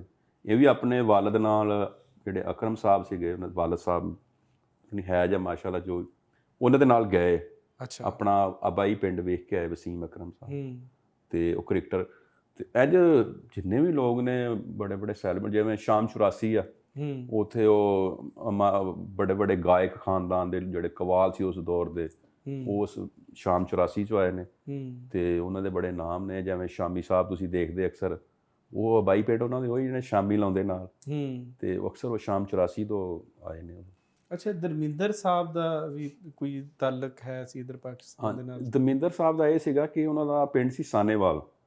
ਸਾਨੇਵਾਲ ਜਿਹੜਾ ਪਿੰਡ ਹੈਗਾ ਤਹਿਸੀਲ ਸਮਰਾਲਾ, ਜ਼ਿਲ੍ਹਾ ਲੁਧਿਆਣਾ। ਓਕੇ। ਇਹ ਧਰਮਿੰਦਰ ਸਾਹਿਬ ਉੱਥੇ ਰਹਿੰਦੇ ਸੀ। ਤੇ ਧਰਮਿੰਦਰ ਸਾਹਿਬ ਦੀ ਇੱਕ ਵੀਡੀਓ ਮੈਨੂੰ ਕਿਸੇ ਨੇ ਭੇਜੀ, ਸਰਦਾਰ ਨੇ। ਉਹਨੇ ਕਿਹਾ ਯਾਰ ਆ ਦੇਖੋ ਧਰਮਿੰਦਰ ਸਾਹਿਬ ਦਾ ਇੰਟਰਵਿਊ ਦਾ ਸੁਣ। ਉਹ ਇੰਟਰਵਿਊ ਅੱਜ ਕੱਲ੍ਹ ਬਹੁਤ ਵਾਇਰਲ ਹੋਇਆ, ਕਿਉਂਕਿ ਜਿਹੜੀ ਮੈਂ ਕਹਾਣੀ ਸੁਣਾ ਰਿਹਾ ਨਾਜ਼ਰੀਨ, ਉਹ ਹੈਗੀ ਹੈ 6 ਸਾਲ ਪੁਰਾਣੀ। ਅੱਛਾ। ਮੈਂ ਅੱਜ ਤੋਂ 6 ਸਾਲ ਪਹਿਲੇ ਧਰਮਿੰਦਰ ਸਾਹਿਬ ਨੂੰ ਉਹਨਾਂ ਦਾ ਜੋ ਉਹਨਾਂ ਦਾ ਇੱਕ ਮਨ ਦੀ ਗੱਲ ਸੀ ਨਾ, ਦਿਲ ਦੀ ਗੱਲ ਸੀ, ਉਹ ਮੈਂ ਉਹਨਾਂ ਦੀ ਖੁਆਇਸ਼ ਪੂਰੀ ਕਰ ਚੁੱਕਿਆ। ਸਹੀ। ਜਿਹੜੀ ਵੀਡੀਓ ਅੱਜ ਚੱਲ ਰਹੀ ਹੈ ਬੜੀ ਲੋਕਾਂ ਦੇ ਅੰਦਰ, ਕਿ ਧਰਮਿੰਦਰ ਸਾਹਿਬ ਜ਼ਿਕਰ ਕਰਦੇ ਉਸ ਵੀਡੀਓ 'ਚ ਕਿ ਮੇਰੇ ਬਚਪਨ ਦੇ ਦੋਸਤ ਸੀਗੇ ਹਨੀਫ, ਜਬਾਰ, ਰੁਕਨਦੀਨ ਤੇ ਇੰਝ 3-4 ਉਹਨਾਂ ਨੇ ਨਾਲ ਲਏ। ਉਹ ਐਂਕਰ ਪੁੱਛਦਾ ਕਿ ਧਰਮਿੰਦਰ ਸਾਹਿਬ ਇਹ ਪਾਰਟੀਸ਼ਨ ਦਾ ਤੁਹਾਡੇ ਉੱਤੇ ਕੀ ਅਸਰ ਅੰਦਾਜ਼ ਹੋਇਆ? ਸਹੀ। ਕਹਿੰਦੇ ਜਦੋਂ ਗੱਡਾ ਮੁਸਲਮਾਨਾਂ ਦਾ ਮਾਸਟਰ ਰੁਕਨਦੀਨ ਸਾਹਿਬ ਉੱਤੇ ਬੈਠੇ ਸੀ, ਮੈਂ ਭੱਜ ਕੇ ਗੱਡੇ ਅੱਗੇ ਹੋਇਆ। ਮੈਂ ਕਿਹਾ ਸਰ ਜੀ ਤੁਸੀਂ ਕਿੱਥੇ ਚੱਲੇ? ਮਾਸਟਰ ਰੁਕਨਦੀਨ ਸਾਹਿਬ ਉਹਨਾਂ ਦੇ ਟੀਚਰ ਸੀ, ਇੱਕ ਮੁਹੰਮਦ ਅਲੀ ਸੀ ਉਹਨਾਂ ਦੇ ਟੀਚਰ, ਤੇ ਧਰਮਿੰਦਰ ਸਾਹਿਬ ਦੇ ਵਾਲਦ ਸੀ, ਉਹ ਵੀ ਟੀਚਰ ਸੀਗੇ ਉਸ ਸਕੂਲ 'ਚ। ਸਹੀ। ਕਿਸ਼ਨ ਦੇਵਲ ਸਿੰਘ ਉਹਨਾਂ ਦਾ ਨਾਮ ਸੀ। ਤੇ ਉਹ ਧਰਮਿੰਦਰ ਸਾਹਿਬ ਕਹਿੰਦੇ ਮੈਂ ਗੱਡੇ ਦੇ ਅੱਗੇ ਖਲੋ ਕੇ ਕਿਹਾ ਕਿ ਮਾਸਟਰ ਜੀ ਤੁਸੀਂ ਕਿੱਥੇ ਚੱਲੇ? ਸਮਾਨ ਗੱਡੇ ਤੇ ਲੱਦਿਆ, ਤੁਸੀਂ ਜਾ ਰਹੇ? ਤੇ ਮਾਸਟਰ ਰੁਕਨਦੀਨ ਸਾਹਿਬ ਕਹਿੰਦੇ ਆ ਧਰਮਿੰਦਰ ਸਾਹਿਬ ਨੂੰ ਕਿ ਪੁੱਤਰ ਪਾਕਿਸਤਾਨ ਬਣ ਗਿਆ, ਅਸੀਂ ਪਾਕਿਸਤਾਨ ਚੱਲੇ। ਸਹੀ। ਫਿਰ ਧਰਮਿੰਦਰ ਸਾਹਿਬ ਕਹਿੰਦੇ ਮੈਂ ਉਹਨੂੰ ਪੁੱਛਦਾ ਕਿ ਪਾਕਿਸਤਾਨ ਕਿਉਂ ਚੱਲੇ? ਉਹ ਕਹਿੰਦਾ ਭੋਲੇ ਪੁੱਤਰ ਪਾਕਿਸਤਾਨ ਐਸ ਤੋਂ ਚੱਲੇ, ਅਸੀਂ ਮੁਸਲਮਾਨ। ਉਹ ਫਿਰ ਧਰਮਿੰਦਰ ਸਾਹਿਬ ਉਸ ਇੰਟਰਵਿਊ 'ਚ ਦੱਸਦੇ ਆ ਕਿ ਮੈਨੂੰ ਉਦੋਂ ਮਹਿਸੂਸ ਹੋਇਆ ਕਿ ਮੁਸਲਮਾਨ ਔਰ ਸਿੱਖ ਹੋਰ ਨੇ, ਤਾਂ ਸਾਨੂੰ ਇਹਨਾਂ ਦੀ ਮੁਹੱਬਤ, ਇਹਨਾਂ ਦੇ ਪਿਆਰ 'ਚ ਸਾਨੂੰ ਲੱਗਦਾ ਨਹੀਂ ਸੀ, ਅਸੀਂ ਇਕੱਠੇ ਰਹੀਦਾ ਰਲ ਕੇ ਸਾਡੇ। ਉਹ ਫਿਰ ਕਹਿੰਦੇ ਉਨੀ ਦੇਰ ਅਸੀਂ ਡੋਲੀ, ਉਸ ਵੀਡੀਓ 'ਚ ਬਕਾਇਦਾ ਜ਼ਿਕਰ ਕੀਤਾ ਕਿ ਉਨੀ ਦੇਰ ਡੋਲੀ ਨਹੀਂ ਸੀ ਤੁਰਦੀ ਜਿੰਨੀ ਦੇਰ ਉਹ ਮੁਸਲਮਾਨ ਨਹੀਂ ਸੀ ਆਉਂਦੇ, ਜਦੋਂ ਭਰਾ ਨਹੀਂ ਸੀ ਆਉਂਦੇ, ਸਾਰੇ ਇਕੱਠੇ ਨਹੀਂ ਸੀ ਆਉਂਦੇ, ਧੀਆਂ ਦੀ ਡੋਲੀ। ਉਹਦਾ ਇੰਨਾ ਪਿਆਰ ਸੀ, ਮੁਹੱਬਤ ਸੀ। ਫਿਰ ਕਹਿੰਦੇ ਪਾਰਟੀਸ਼ਨ ਦਾ ਮੇਰੇ 'ਤੇ ਬਹੁਤ, ਮੈਂ ਅੱਜ ਵੀ ਕੋਸ਼ਿਸ਼ ਕਰਦਾ, ਮੈਨੂੰ ਬੜਾ ਦੁੱਖ ਹੁੰਦਾ, ਸਦਮਾ ਹੁੰਦਾ ਮੇਰੇ 'ਤੇ, ਬਚਪਨ ਦਾ ਇੱਕ ਬਹੁਤ ਵੱਡਾ ਸਦਮਾ। ਤੇ ਅੱਜ ਵੀ ਮੈਂ ਕੋਸ਼ਿਸ਼ ਕਰਦਾ ਵਾਂ ਮੈਨੂੰ ਬਚਪਨ ਦੇ ਦੋਸਤ ਹਨੀਫ, ਜਬਾਰ, ਮਾਸਟਰ ਰੁਕਨਦੀਨ, ਇਹਨਾਂ 'ਚ ਕੋਈ ਬੰਦਾ ਮੈਨੂੰ ਮਿਲੇ। ਉਹ ਫਿਰ ਜਦੋਂ ਮੈਂ ਵੀਡੀਓ ਦੇਖੀ ਤੇ ਮੈਂ ਕੋਸ਼ਿਸ਼ ਸ਼ੁਰੂ ਕਰ ਦਿੱਤੀ। ਉਹ ਮੈਨੂੰ ਇੱਕ ਦਫਾ ਨਾ ਨੌਲੜੀ ਪਿੰਡ ਸੀ ਸਮਰਾਲੇ 'ਚ, ਉਸ ਪਿੰਡ ਦਾ ਇੱਕ ਗੁੱਜਰ ਬਾਬਾ ਜੀ ਸੀ, ਉਹਨਾਂ ਦਾ ਮੈਂ ਇੰਟਰਵਿਊ ਕਰ ਰਿਹਾ ਸੀ। ਉਹ ਬਾਬਾ ਜੀ ਕੋਲ ਨੌਲੇਜ ਬਹੁਤ ਸੀ, ਉਹਨਾਂ ਪੂਰਾ ਇਲਾਕਾ ਫਿਰੇ ਸੀ। ਬਚਪਨ ਨੂੰ ਕੀ 20-22 ਸਾਲ ਉਹਨਾਂ ਦੀ ਉਮਰ ਸੀ ਉਸ ਵੇਲੇ। ਉਹਨਾਂ ਨੇ ਸਾਨੇਵਾਲ ਦਾ ਜ਼ਿਕਰ ਕੀਤਾ। ਸਾਨੇਵਾਲ ਸਟੇਸ਼ਨ ਵੀ ਸੀ ਰੇਲ ਦਾ, ਛੋਟਾ ਜਿਹਾ। ਉਹ ਮੈਨੂੰ ਕਹਿੰਦੇ ਸਾਨੇਵਾਲ ਸੀ। ਮੈਂ ਕਿਹਾ ਬਾਬਾ ਜੀ ਸਾਨੇਵਾਲ ਦੇ ਕੋਈ ਬੰਦੇ ਦੱਸੋ ਕਿੱਥੇ ਬੈਠੇ ਆ? ਫਿਰ ਮੈਨੂੰ ਦੱਸਿਆ ਤੁਸੀਂ ਚੱਲ ਜਾਓ ਜਣਾ ਵਾਲੇ ਦੇ ਲਾਗੇ ਇੱਕ ਪਿੰਡ ਆ 21 ਚੱਕ ਸਾਰੇ, ਉੱਥੇ ਚਲੋ, ਉੱਥੇ ਮਿਲ ਜਾਣਗੇ। ਖੈਰ ਮੈਂ ਉੱਥੇ ਗਿਆ। ਉੱਥੇ ਚਿਰਾਗਦੀਨ ਰਾਗੀ ਸੀਗਾ, ਉਹ ਸਾਨੇਵਾਲ ਤੋਂ ਆਇਆ ਸੀ। ਉਹਦਾ ਨਾਂ ਵੀ, ਲੋਕਾਂ ਨੂੰ ਮੁਹੱਬਤ ਕਿੰਨੀ ਸੀ ਕਿ ਆਪਣੇ ਪਿੰਡਾਂ ਦੇ ਪਿਛਲੇ ਨਾਂ ਉਹਨਾਂ ਨੇ ਆਪਣੇ ਨਾਵਾਂ ਦੇ ਨਾਂ ਰੱਖੇ ਸੀ। ਵਾਹ। ਕਿ ਉਹ ਬਾਬਾ ਚਿਰਾਗਦੀਨ ਰਾਗੀ ਸਾਨੇਵਾਲੀਆ, ਉਹਨੂੰ ਉਹਦਾ ਨਾਂ ਵੀ ਇਸੇ ਨਾਂ ਤੋਂ ਮਸ਼ਹੂਰ ਸੀ। ਕਹਿੰਦੇ ਉੱਥੇ ਚੱਲ ਜਾਓ, ਉਹ ਤੁਹਾਨੂੰ ਦੱਸ ਦੇਣਗੇ। ਮੈਂ ਜਦੋਂ ਗਿਆ ਤੇ ਉਹ ਕਹਿੰਦੇ ਘਰ ਪਹੁੰਚਿਆ, ਮੈਂ ਬੜੀ ਮੁਸ਼ਕਲ ਘਰ ਲੱਭਿਆ ਉਹਨਾਂ ਦਾ। ਉਹ ਕਹਿੰਦੇ ਬਾਬਾ ਜੀ ਦਾ ਪੂਰੇ ਹੋ ਗਏ, ਉਹਨਾਂ ਨੂੰ ਤਕਰੀਬਨ 2 ਸਾਲ ਹੋ ਗਏ, ਦੁਨੀਆ ਤੋਂ ਚਲੇ ਗਏ। ਖੈਰ ਅੱਗੇ ਮੈਨੂੰ ਦੂਸਰੀ ਰਾਹ ਲੱਭ ਗਈ। ਉਹਨਾਂ ਨੇ ਫਿਰ ਮੈਨੂੰ ਫੈਸਲਾਬਾਦ ਪਹੁੰਚਾਇਆ। ਉਹਨਾਂ ਨੇ ਕਿਹਾ ਫਲਾਂ ਜਗ੍ਹਾ ਦੇ ਸਾਡੇ ਸਾਨੇਵਾਲ ਦੇ ਰਿਸ਼ਤੇਦਾਰ ਬੈਠੇ ਆ, ਉੱਥੋਂ ਤੁਹਾਨੂੰ ਕੋਈ ਨਾ ਕੋਈ ਬਜ਼ੁਰਗ ਮਿਲ ਜਾਏਗਾ। ਉਹ ਫਿਰ ਜਿਹੜੇ ਇੱਕ ਮੁਹੰਮਦ ਅਲੀ ਦਾ ਨਾਂ ਲਿਆ ਸੀ ਨਾ, ਮਾਸਟਰ ਰੁਕਨਦੀਨ, ਉਹਨਾਂ ਦੀ ਫੈਮਿਲੀ 'ਚੋਂ ਮੈਨੂੰ ਕੁਝ ਲੋਕ ਮਿਲ ਗਏ। ਸਹੀ। ਉਹਨਾਂ ਨੇ ਫਿਰ ਧਰਮਿੰਦਰ ਸਾਹਿਬ ਦਾ ਦੱਸਿਆ। ਇੱਕ ਬਜ਼ੁਰਗ ਸੀਗੇ ਤੇ ਉਹਨਾਂ ਦਾ ਮੇਰੇ ਜ਼ਿਹਨ 'ਚ ਨਾਂ ਨਹੀਂ ਹੁਣ ਆ ਰਿਹਾ। ਉਹ ਬਜ਼ੁਰਗ ਉਹਨਾਂ ਨੇ ਲੱਭ ਕੇ ਲਿਆਂਦੇ। ਉਹਨਾਂ ਦਾ ਸਾਨੇਵਾਲ ਦੇ ਨਾਲ ਪਿੰਡ ਸੀ ਆਨੰਦਪੁਰ। ਅੱਛਾ। ਉਹਨਾਂ ਨੇ ਫਿਰ ਉੱਥੇ ਰਹੇ ਸੀਗੇ ਤੇ ਉਹਨਾਂ ਨੇ ਫਿਰ ਸਾਰੇ ਪਿੰਡ ਦੱਸੇ। ਫਿਰ ਉਹਨਾਂ ਨੇ, ਉਹ 9ਵੀਂ ਤੱਕ, ਉਹ 9ਵੀਂ ਜਮਾਤ 'ਚ ਪੜ੍ਹਦੇ ਸੀ ਜਦੋਂ ਪਾਰਟੀਸ਼ਨ ਹੋਈ। ਫਿਰ ਉਹਨਾਂ ਨੇ ਸਾਰਾ ਦੱਸਿਆ ਕਿ ਮੈਂ ਪੜ੍ਹਨ ਜਾਂਦਾ ਸੀ। ਫਿਰ ਕਿਸ਼ਨ ਦੇਵਲ ਸਿੰਘ ਜਿਹੜੇ ਸੀ ਉਹ ਬਕਾਇਦਾ ਪੜ੍ਹਾਉਂਦੇ ਸੀ। ਕਹਿੰਦੇ ਮੈਨੂੰ ਉਹਨਾਂ ਦਾ ਵੀ ਯਾਦ ਆ, ਉਹ ਸਾਡੇ ਟੀਚਰ ਸੀ। ਫਿਰ ਮੈਂ, ਕਿਉਂਕਿ ਬਜ਼ੁਰਗ ਜਿਹੜੇ ਨਾ, ਇੱਕ ਚੀਜ਼ ਮੈਂ ਉਹਨਾਂ 'ਚ ਦੇਖੀ, ਬਜ਼ੁਰਗ ਪੂਰਾ ਸੱਚ ਬੋਲਦੇ ਸੀ, ਇਸ 'ਚ ਕੋਈ ਸ਼ੱਕ ਨਹੀਂ। ਮੈਂ ਉਹਨੂੰ ਪੁੱਛਿਆ, ਮੈਂ ਕਿਹਾ ਤੁਸੀਂ ਧਰਮਿੰਦਰ ਸਾਹਿਬ ਨੂੰ ਜਾਣਦੇ? ਕਹਿੰਦੇ ਨਹੀਂ ਮੈਨੂੰ ਯਾਦ ਨਹੀਂ ਹੈਗਾ ਧਰਮਿੰਦਰ, ਲੇਕਿਨ ਉਹਨਾਂ ਦੇ ਵਾਲਦ ਕੋਲ ਮੈਂ ਪੜ੍ਹਦਾ ਰਿਹਾ। ਲੇਕਿਨ ਜਿਹੜਾ ਲਾਗੇ ਉਹਨਾਂ ਦਾ ਭਤੀਜਾ ਬੈਠਾ ਸੀ ਨਾ, ਮੁਹੰਮਦ ਅਲੀ ਦਾ ਖੈਰ ਬੇਟਾ ਸੀ, ਉਹਨੇ ਫਿਰ ਦੱਸਿਆ, ਉਹਨੇ ਕਿਹਾ ਸਾਡੇ ਜਿਹੜੇ ਵਾਲਦ ਸੀ ਨਾ, ਉਹ ਸਾਨੂੰ ਅਕਸਰ ਦੱਸਦੇ ਹੁੰਦੇ ਸੀ ਕਿ ਧਰਮਿੰਦਰ ਸਾਹਿਬ ਮੇਰੇ ਕਲਾਸ ਫੈਲੋ। ਉਹਨਾਂ ਨੇ ਘਰ VCR ਰੱਖਿਆ, ਉਹਨਾਂ ਦਾ ਅਕਸਰ ਫਿਲਮ ਲਾ ਕੇ ਨਾ ਧਰਮਿੰਦਰ ਸਾਹਿਬ ਦੀ, ਉਹਨਾਂ ਨੇ ਕਹਿਣਾ ਯਾਰ ਮੇਰੇ ਬਚਪਨ ਦਾ ਦੋਸਤ ਆ, ਅਸੀਂ ਇਕੱਠੇ ਪੜ੍ਹਦੇ ਰਹੇ। ਫਿਰ ਉਹਨਾਂ ਦੀਆਂ ਉਹ ਸਾਰੀਆਂ ਬਚਪਨ ਦੀਆਂ ਗੱਲਾਂ ਦੱਸਦੇ ਸੀ, ਕਹਿੰਦੇ ਧਰਮਿੰਦਰ ਸਾਹਿਬ ਸ਼ੁਰੂ ਤੋਂ ਬੜੇ ਖੂਬਸੂਰਤ ਹੁੰਦੇ ਸੀ, ਉਹ ਵਾਲ ਵਾ ਕੇ ਨਾ ਇੰਜ ਕਰਕੇ, ਉਹ ਕੰਗੇ ਨਾਲ ਉਹਨੇ ਇੰਜ ਕਰਕੇ ਵਾਲ ਅੱਗੇ ਕਰਨੇ, ਵਾਲ ਪਿੱਛੇ ਪਹਿਲੇ ਵਾਲਣੇ, ਤੇ ਉਹਨਾਂ ਨੂੰ ਇੰਜ ਕਰਕੇ ਕੰਗੇ ਨਾਲ ਅੱਗੇ ਸੈੱਟ ਕਰਨਾ। ਤੇ ਉਹ ਕਹਿੰਦੇ ਇਹ ਬਚਪਨ ਦੀਆਂ ਉਹਨਾਂ ਦੀਆਂ ਜਿਹੜੀਆਂ ਨਾ ਸਾਨੂੰ ਯਾਦਾਂ ਅੱਜ ਵੀ ਹੈਗੀਆਂ। ਕੀ ਬਾਤ ਹੈ। ਤੇ ਉਹ ਫਿਰ ਉਹ ਦੱਸਦੇ ਕਿ ਸ਼ੋਲੇ ਫਿਲਮ ਜਿਹੜੀ ਸੀ, ਜਿਹੜੀ ਬੜੀ ਮਸ਼ਹੂਰ ਸੀ, ਉਹਦਾ ਬਕਾਇਦਾ ਪੋਸਟਰ ਅਸੀਂ ਬੈਠਕ 'ਚ ਲਾਇਆ ਹੁੰਦਾ ਸੀ ਮੇਰੇ ਵਾਲਦ ਨੇ। ਉਹ ਅਕਸਰ ਉਹ ਪੋਸਟਰ ਨੂੰ ਵੇਖਦੇ ਸੀ ਕਿ ਇਹ ਮੇਰਾ ਬਚਪਨ 'ਚ ਮੇਰੇ ਨਾਲ ਕੀ ਮੁਹੱਬਤਾਂ ਸਨ। ਅੱਛਾ, ਤੇ ਸ਼ਿਵ ਕੁਮਾਰ ਬਟਾਲਵੀ ਬੜੇ ਖੂਬਸੂਰਤ ਪੰਜਾਬੀ ਨਜ਼ਮ ਦੇ ਸ਼ਾਇਰ, ਉਹਨਾਂ ਦਾ ਤਾਲਕ ਵੀ ਪਾਕਿਸਤਾਨ ਦੇ ਨਾਲ ਸੀ। ਬਟਾਲਵੀ ਉਹਨਾਂ ਨੇ ਆਪਣੇ ਨਾਲ ਇਸੇ ਲਈ ਲਾਇਆ ਸੀ ਕਿਉਂਕਿ ਜਿਸ ਇਲਾਕੇ ਨਾਲ ਉਹਨਾਂ ਦਾ ਤਾਲਕ ਹੈ। ਹਾਂਜੀ, ਤੇ ਉਹਨਾਂ ਦੇ ਬਾਰੇ 'ਚ ਹੈ ਤੁਹਾਨੂੰ ਕੋਈ ਜਾਣਕਾਰੀ? ਹਾਂਜੀ, ਸ਼ਿਵ ਕੁਮਾਰ ਬਟਾਲਵੀ ਆਪਣਾ ਨਾਰੋਵਾਲ ਦੇ ਲਾਗੇ ਪਿੰਡ, ਸ਼ਾਇਦ ਉਹਦਾ ਪਿੰਡ ਦਾ ਬਟਾਲਾ ਨਹੀਂ, ਮੈਂ ਦੱਸਦਾ, ਇਹ ਪੈਦਾ ਹੋਏ ਆ ਬੜਾ ਪਿੰਡ ਨਾਮ ਸੀ, ਬੜਾ ਪਿੰਡ, ਉਹ ਹੈਗਾ ਬੜਾ ਪਿੰਡ ਨਾਰੋਵਾਲ 'ਚ। ਉਹ ਪਾਰਟੀਸ਼ਨ ਜਦੋਂ ਹੋਈ ਆ, ਪੈਦਾਇਸ਼ ਉਹਨਾਂ ਦੀ ਇੱਥੇ ਹੋਈ ਹੈ। ਬਟਾਲਾ ਜਿਹੜਾ ਗੁਰਦਾਸਪੁਰ ਦੀ ਤਹਿਸੀਲ ਆ। ਓਕੇ, ਹਾਂਜੀ, ਬਟਾਲਾ ਇੱਕ ਸ਼ਹਿਰ ਆ। ਬਟਾਲਾ ਸ਼ਹਿਰ ਜਿਹੜਾ ਹੈ ਨਾ, ਉਸ ਵੇਲੇ ਬਰਸਗੀਰ ਦੇ ਵਿੱਚ ਪੰਜਾਬ ਦੇ ਵਿੱਚ ਬਟਾਲੇ 'ਚ ਲੋਹੇ ਦਾ ਸਮਾਨ ਬੜਾ ਬਣਦਾ ਸੀ। ਕਈਆਂ, ਦਾਤੀਆਂ, ਰੰਬੇ, ਇਹ ਹੋਰ ਇਸ ਤੋਂ ਇਲਾਵਾ ਵੇਲਣੇ, ਇਹ ਬਟਾਲੇ ਤੋਂ ਮਿਲਦੇ ਸੀ। ਤੇ ਬਟਾਲਵੀ ਸਾਹਿਬ ਵੀ ਗੁਰਦਾਸਪੁਰ ਦੇ ਲਾਗੇ, ਜਿਹੜਾ ਤਹਿਸੀਲ ਜ਼ਿਲ੍ਹਾ ਗੁਰਦਾਸਪੁਰ, ਤਹਿਸੀਲ ਬਟਾਲਾ, ਉੱਥੇ ਦੇ ਰਹਿਣ ਵਾਲੇ। ਉਹਨਾਂ ਨੇ ਸ਼ਿਵ ਕੁਮਾਰ ਬਟਾਲਵੀ, ਕਿਉਂਕਿ ਸਾਡੇ ਦੋਸਤ ਨੇ ਜ਼ਾਹਿਦ ਜਰਪਾਲ ਵੀ, ਉਹ ਜਰਪਾਲ ਦੇ ਰਹਿਣ ਵਾਲੇ ਨੇ ਨਾ, ਤਾਂ ਉਹ ਕਹਿੰਦੇ ਸਾਡੇ ਨਾਲ ਹੀ ਬੜਾ ਪਿੰਡ ਹੈ ਜਿੱਥੋਂ ਸ਼ਿਵ ਕੁਮਾਰ ਬਟਾਲਵੀ ਜਿੱਥੇ ਪੈਦਾ ਹੋਏ ਨੇ। ਤੇ ਇਹਨਾਂ ਨੇ ਵੀ ਮੁਹੱਬਤ ਦੇ ਨਾਲ ਆਪਣੇ ਜਿਹੜਾ ਪਿੰਡ ਦਾ ਨਾਮ ਆ ਆਪਣੇ ਨਾਂ ਦੇ ਨਾਲ ਲਾਇਆ, ਉਹ ਜਰਪਾਲ ਵੀ ਉਹਨਾਂ ਨੇ ਆਪਣਾ ਨਾਮ ਰੱਖਿਆ। ਹਾਂਜੀ, ਜ਼ਾਹਿਦ ਜਰਪਾਲ ਵੀ। ਇਹ ਮੈਂ ਬੇਸਿਕਲੀ ਨਾਰੋਵਾਲ ਤੋਂ ਗਏ ਨੇ ਉੱਧਰ। ਨਾਰੋਵਾਲ 'ਚ ਜਿਵੇਂ ਘੁੱਗੀ ਸਾਹਿਬ ਨੇ, ਆਪਣੇ ਚੜ੍ਹਦੇ ਪੰਜਾਬ ਦੇ ਬਹੁਤ ਵੱਡੇ ਆ, ਬਹੁਤ ਵੱਡੇ, ਉਹ ਵੀ ਨਾਰੋਵਾਲ ਤੋਂ ਨੇ। ਉਹਨਾਂ ਦਾ ਪਿੰਡ ਵੀ ਨਾਰੋਵਾਲ 'ਚ। ਤੇ ਇੰਝ ਬਹੁਤ ਸਾਰੇ ਐਕਟਰ ਨੇ, ਜਿਵੇਂ ਆਪਣਾ ਗੇਪੀ ਗਰੇਵਾਲ ਸਾਹਿਬ ਨੇ, ਉਹਨਾਂ ਦਾ ਪਿੰਡ ਹੈਗਾ ਵਾ ਫੈਸਲਾਬਾਦ ਦੇ ਲਾਗੇ। ਤੇ ਉਹ ਮੇਰੇ ਪਿੰਡ 'ਚ ਉਹਨਾਂ ਦਾ ਫਿਰ ਇਮੀ ਵਿਰਕ ਸਾਹਿਬ ਨੇ, ਉਹ ਸ਼ੇਖੂਪੁਰੇ ਦੇ ਲਾਗੇ ਸੀ।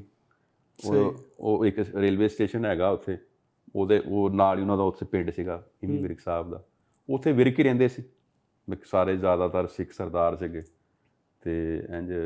ਅੱਛਾ, ਕਰਤਾਰਪੁਰ ਰਾਹਦਾਰੀ ਦੀ ਅਸੀਂ ਗੱਲ ਕਰੀਏ। ਕਰਤਾਰਪੁਰ ਰਾਹਦਾਰੀ ਬੜੇ ਅਰਸੇ ਬਾਅਦ ਕਹਿ ਲਓ ਕਿ ਇੱਕ ਜ਼ਖਮਾਂ 'ਤੇ ਮਰਹਮ ਰੱਖਿਆ ਗਿਆ, ਤੇ ਹੁਣ ਉਸ ਰਸਤੇ ਬਹੁਤ ਸਾਰੇ ਸਾਡੇ ਸਿੱਖ ਭਾਈ ਆਉਂਦੇ ਨੇ, ਮੁਲਾਕਾਤ ਹੋ ਜਾਂਦੀ ਉਹਨਾਂ ਨਾਲ।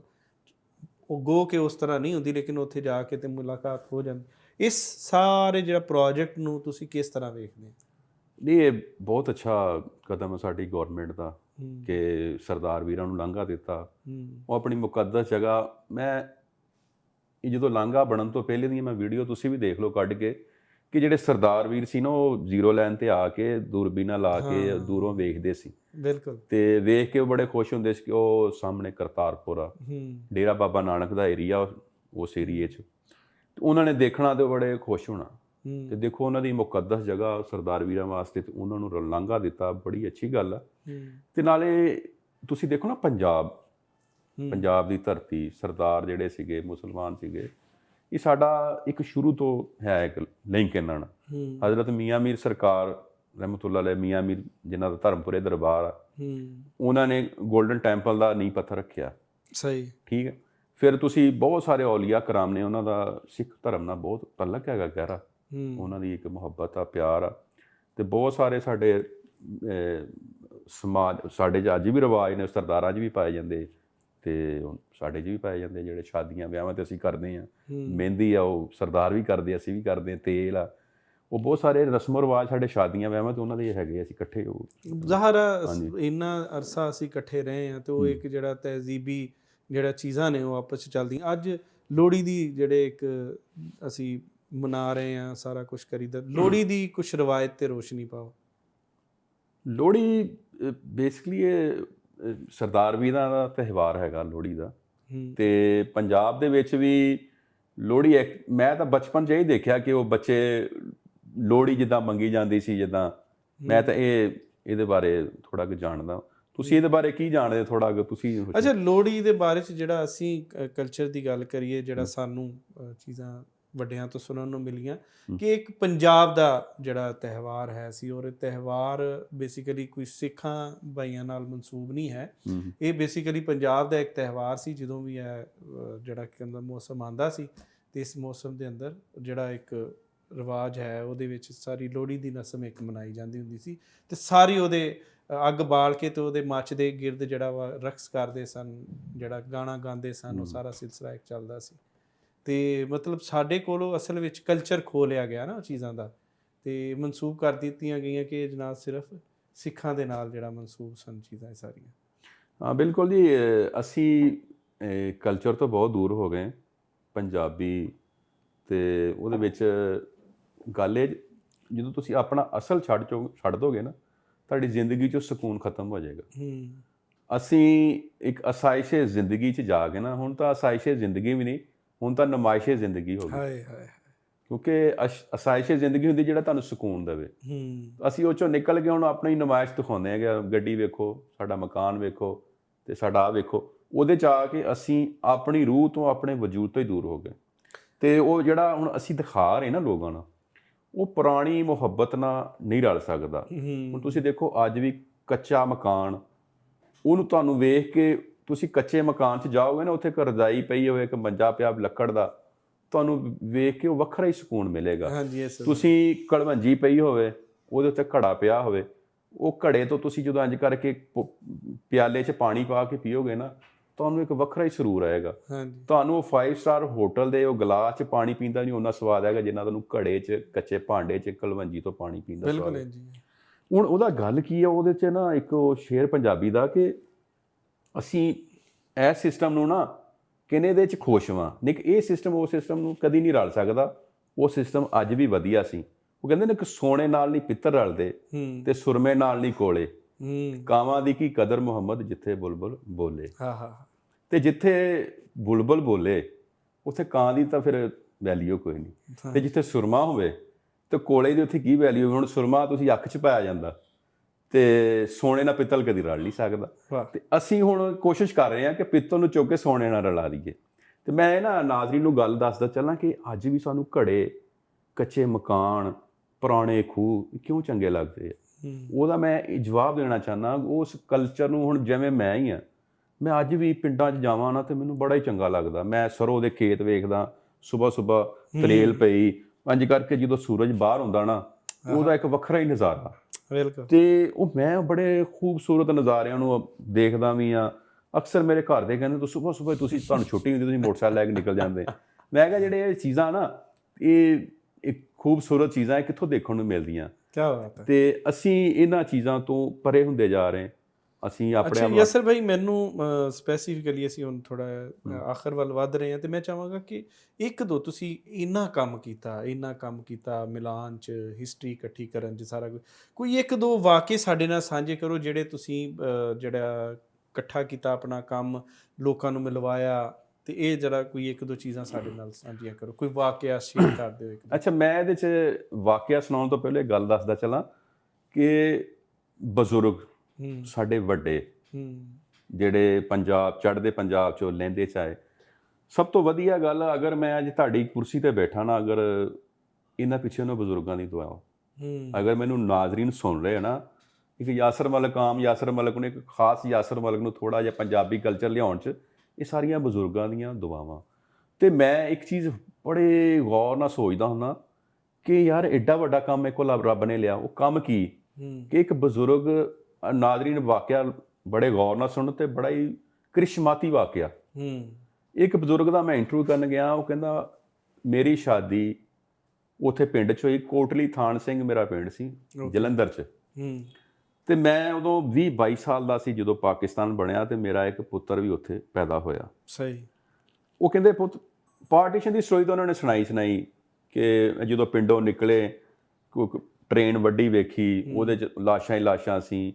ਅਸੀਂ ਕਿਵੇਂ ਘਰ ਬੂਹਾ ਛੱਡ ਕੇ ਆਏ, ਜਿਹੜਾ ਘਰ ਉੱਥੇ ਸਾਡਾ ਮਾਲ ਸੀ, ਡੰਗਰ ਸੀ, ਸਾਡੇ ਜਾਨਵਰ ਸੀ, ਉਹਨਾਂ 'ਚੋਂ ਅਸੀਂ ਕੋਈ ਚੀਜ਼ ਨਹੀਂ ਲਈ, ਜੁੱਤੀ ਤੱਕ ਨਹੀਂ ਅਸੀਂ ਪਾਈ, ਤੇ ਅਸੀਂ ਖਾਲੀ ਹੱਥੀਂ ਪਾਕਿਸਤਾਨ ਆਏ। ਲੇਕਿਨ ਉਹਨਾਂ ਨੇ ਨਾ ਇੱਕ ਮੇਰੇ ਅੱਗੇ ਇੱਕ ਡਿਮਾਂਡ ਜਾਂ ਖੁਆਇਸ਼ ਦਾ ਇਜ਼ਹਾਰ ਕੀਤਾ ਕਿ ਪੁੱਤ ਮੇਰੀ ਆਹ ਖੁਆਇਸ਼ ਆ। ਮੈਂ ਕਿਹਾ ਬਾਬਾ ਜੀ ਕੀ ਖੁਆਇਸ਼? ਕਹਿੰਦੇ ਮਰਨ ਤੋਂ ਪਹਿਲੇ ਆ ਨਾ ਮੈਂ ਆਪਣਾ ਪਿੰਡ ਵੇਖਣਾ ਚਾਹੁੰਦਾ। ਮਰਨ ਤੋਂ ਪਹਿਲੇ ਉਹ ਬਜ਼ੁਰਗ ਕਹਿੰਦੇ ਆ ਕਿ ਮੈਂ ਰੋਜ਼ਾਨਾ ਦੁਆ ਕਰਦਾ ਕਿ ਯਾ ਅੱਲਾ ਮਰਨ ਤੋਂ ਪਹਿਲਾਂ ਮੈਨੂੰ ਇੱਕ ਦਫਾ ਉਹ ਧਰਤੀ ਵਿਖਾ ਦੇ ਜਿੱਥੇ ਮੇਰਾ ਜਨਮ ਹੋਇਆ, ਜਿੱਥੇ ਮੇਰਾ ਵਿਆਹ ਹੋਇਆ, ਜਿੱਥੇ ਮੇਰੇ ਬਾਪ ਨੇ ਮੇਰੇ ਜੰਮਣ ਦੇ ਲੱਡੂ ਵੰਡੇ ਤੇ ਜਿੱਥੇ ਮੈਂ ਤੁਰਨਾ ਸਿੱਖਿਆ। ਤੇ ਉਹ ਨਾ ਮੈਂ ਕਿਹਾ ਬਾਬਾ ਜੀ ਮੈਂ ਕੋਸ਼ਿਸ਼ ਕਰਾਂਗਾ, ਉਮੀਦ ਹੈ ਤੁਹਾਡਾ ਪਿੰਡ ਤੁਹਾਨੂੰ ਵਿਖਾ ਦਾਂਗੇ। ਤੇ ਕਹਿੰਦਾ ਪੁੱਤਰਾ ਮੈਂ ਤਾਂ ਨਮਾਜ਼ ਤੋਂ ਬਾਅਦ ਰੋਜ਼ਾਨਾ ਦੁਆ ਕਰਦਾ ਕਿ ਯਾ ਅੱਲਾ ਮਰਨ ਤੋਂ ਪਹਿਲਾਂ ਮੈਨੂੰ ਇੱਕ ਵਾਰੀ ਪਿੰਡ ਮੇਰਾ ਵਿਖਾ ਦੀ। ਖੈਰ ਮੈਂ ਵੀਡੀਓ ਅਪਲੋਡ ਕੀਤੀ। ਵੀਡੀਓ ਅਪਲੋਡ ਹੋਣ ਤੋਂ ਤਕਰੀਬਨ 4 ਦਿਨ ਬਾਅਦ ਮੈਨੂੰ ਚੜ੍ਹਦੇ ਪੰਜਾਬ 'ਚੋਂ ਕਾਲ ਆਉਂਦੀ, ਕਹਿੰਦੇ ਜੀ ਮੈਂ ਕੋਟਲੀ ਥਾਣ ਸਿੰਘ ਦਾ ਸਰਪੰਚ ਬੋਲਦਾ। ਅੱਛਾ। ਤੇ ਮਲਕ ਸਾਹਿਬ ਬੋਲਦੇ? ਮੈਂ ਕਿਹਾ ਹਾਂ। ਕਹਿੰਦੇ ਸਾਡੀ ਬਾਪੂ ਨਾਲ ਗੱਲ ਕਰੋ। ਅਸੀਂ ਬਾਪੂ ਦੇ ਉਹ ਜਦੋਂ ਪੈਰੀ ਪੈਂਦੇ ਅਸੀਂ ਕਹਿੰਦਾ ਸਲਾਮ ਅਲੈਕੁਮ ਬਾਪੂ ਜੀ, ਕਹਿੰਦੇ ਪੈਰੀ ਪੈਂਦੇ ਜੀ। ਤੇ ਮੈਨੂੰ ਕਹਿੰਦੇ ਜੀ ਸਾਨੂੰ ਉਹਦੇ ਚਰਨਾਂ ਨੂੰ ਪੈਰਾਂ ਨੂੰ ਹੱਥ ਲਾਉਣ ਨੂੰ ਦਿਲ ਕਰਦਾ। ਉਹ ਮੇਰੇ ਉਹਦੇ ਵਿੱਚੋਂ ਸਾਨੂੰ ਆਪਣਾ ਬਾਪੂ ਨਜ਼ਰ ਆਇਆ, ਸਾਨੂੰ ਸਾਡਾ ਬਾਪ ਨਜ਼ਰ ਆ ਗਿਆ। ਮੈਂ ਕਿਹਾ ਜੀ ਮੈਂ ਸ਼ਾਮ ਨੂੰ ਅੱਜ ਤੁਹਾਡੀ ਗੱਲ ਕਰਾ ਦਾਂਗਾ, ਕੋਈ ਗੱਲ ਹੀ ਨਹੀਂ, ਮੇਰੇ ਲਾਗੇ ਰਹਿੰਦੇ ਨੇ। ਤੇ ਯਕੀਨ ਕਰੋ ਮੈਂ ਗਿਆ ਤੇ ਬਜ਼ੁਰਗ ਬੈਠੇ।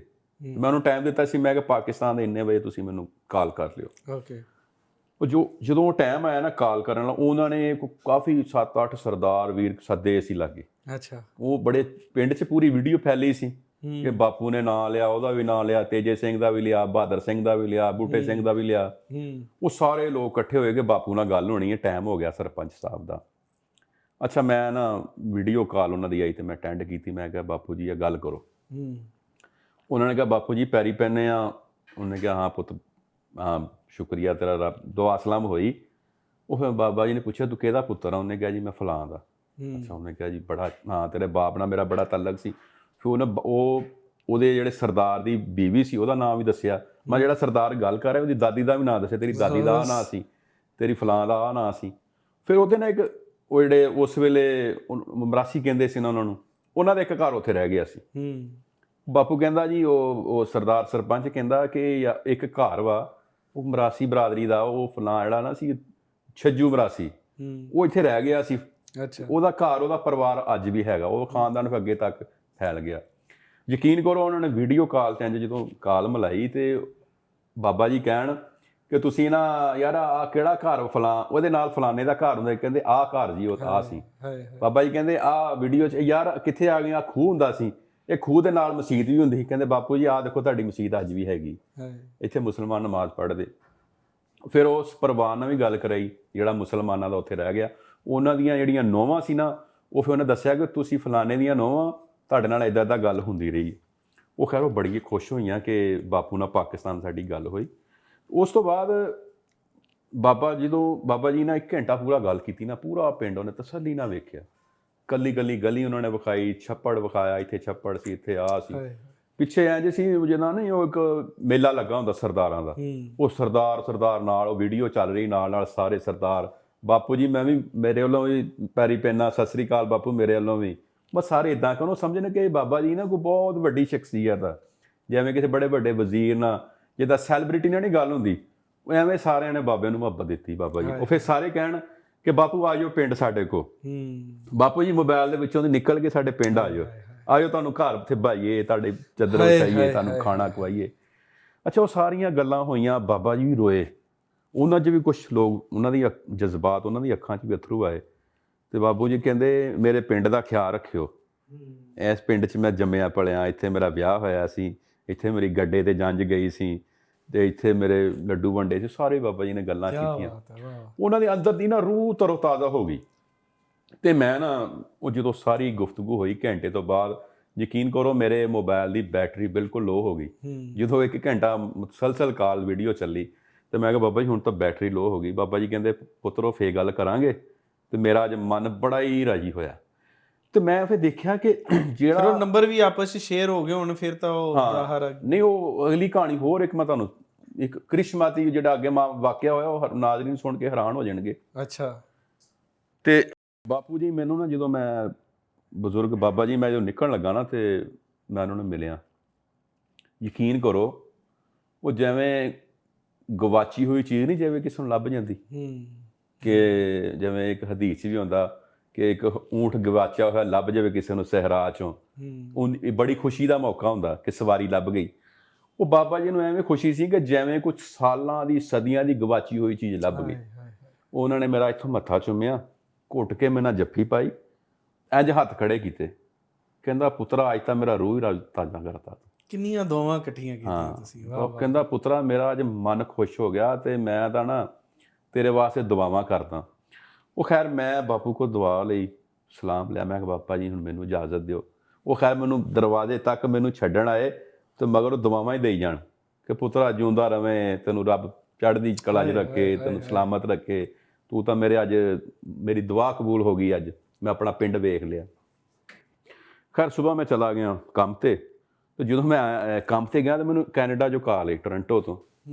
ਉਹ ਕਹਿੰਦਾ ਜੀ ਮੇਰੇ ਹੁਣ ਜੇਨ 'ਚ ਨਾਮ ਨਹੀਂ, ਮੈਂ ਫਲਾਂ ਸਰਦਾਰ ਬੋਲਦਾ ਅਤੇ ਯਾਰ ਉਹ ਬਾਪੂ ਨਾਲ ਮੇਰੀ ਗੱਲ ਤਾਂ ਕਰਾ। ਉਸੇ ਬਾਪੂ ਦੀ ਗੱਲ ਹੋਈ ਜਿਹਦੇ ਨਾਲ ਕੱਲ੍ਹ ਮੈਂ ਗੱਲ ਕਰਾਈ ਅਗਲੇ ਦਿਨ। ਮੈਂ ਕਿਹਾ ਜੀ ਮੈਂ ਸ਼ਾਮ ਨੂੰ ਗੱਲ ਕਰਾਵਾਂਗਾ ਅਤੇ ਮੈਂ ਤਾਂ ਕੰਮ 'ਤੇ, ਮੈਂ ਸ਼ਾਮ ਨੂੰ ਇੰਨੇ ਵਜੇ ਜਾਣਾ। ਕਹਿੰਦਾ ਮੈਂ ਤੁਹਾਡਾ ਵੇਟ ਕਰਾਂਗਾ। ਮੈਂ ਕਿਹਾ ਚਲੋ ਠੀਕ। ਮੈਂ ਆਪਣਾ ਕੰਮ ਸ਼ਾਮ ਕੀਤਾ ਅਤੇ ਮੈਂ ਕਿਹਾ ਚੱਲ ਮੈਂ ਫਿਰ ਆਪਣਾ ਮੋਬਾਇਲ ਨੂੰ ਫੁੱਲ ਚਾਰਜ ਕਰ ਲਾਂ। ਮੈਂ ਕਿਹਾ ਪਤਾ ਨਹੀਂ ਕਿੰਨੀ ਕੁ ਦੇਰ ਬਾਬਾ ਜੀ ਨਾਲ ਗੱਲ ਹੋਣੀ। ਮੈਂ ਕਿਹਾ ਫਿਰ ਅੱਜ ਕੋਸ਼ਿਸ਼ ਕਰਾਂਗੇ, ਬਾਬਾ ਜੀ ਨੂੰ ਨੰਬਰ ਦੇ ਦਾਂਗੇ ਇਹਨਾਂ ਦੇ, ਆਪੀ ਉਹ ਬਾਬਾ ਜੀ ਨਾਲ ਰਾਬਤਾ ਕਰ ਲਿਆ ਕਰੀ।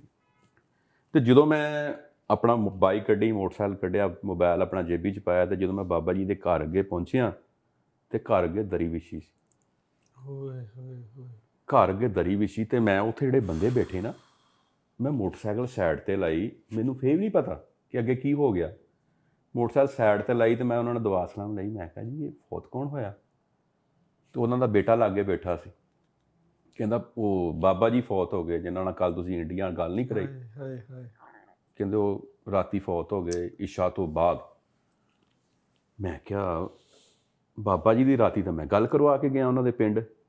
ਉਹ ਕਹਿੰਦੇ ਬਸ ਤੁਸੀਂ ਗੱਲ ਕਰਵਾਈ ਹੈ, ਗੱਲ ਕਰਵਾਉਣ ਤੋਂ ਬਾਅਦ ਖਾਣਾ ਛਾਣਾ ਉਹਨੇ ਖਾਧਾ, ਰਾਤੀ ਉਹਨਾਂ ਦੀ ਤਬੀਅਤ ਖਰਾਬ ਹੋਈ ਹੈ।